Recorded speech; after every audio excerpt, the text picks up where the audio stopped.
There were these two blondes and they locked their keys in their car. The one blonde says to the other, "What do we do?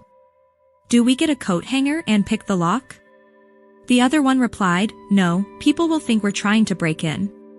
The other one said, "Well, do we get a knife and cut the rubber and pop the lock?" The other one answered, "No, people will think we're too stupid to use the coat hanger."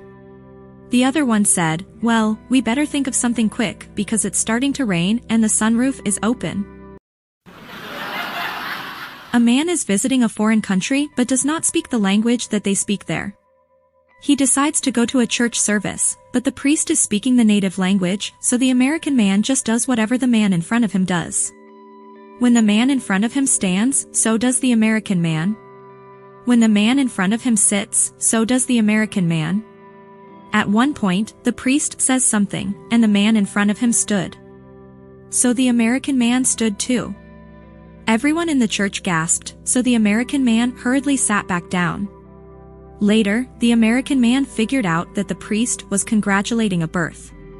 When he had asked who was the father, and both men stood up, it had caused some confusion. Little Johnny comes down to breakfast. Since they live on a farm, his mother asks if he had done his chores. "Not yet," said little Johnny.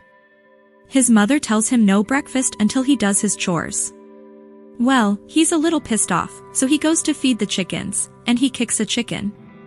He goes to feed the cows, and he kicks a cow. He goes to feed the pigs, and he kicks a pig. He goes back in for breakfast and his mother gives him a bowl of dry cereal. "How come I don't get any eggs and bacon? Why don't I have any milk in my cereal?" he asks. Well, his mother says, "I saw you kick a chicken, so you don't get any eggs for a week. I saw you kick the pig, so you don't get any bacon for a week either. I also saw you kick the cow, so for a week you aren't getting any milk." Just then, his father comes down for breakfast and kicks the cat halfway across the kitchen. Little Johnny looks up at his mother with a smile and says, "Are you going to tell him, or should I?" If you liked this one, then please subscribe for more jokes.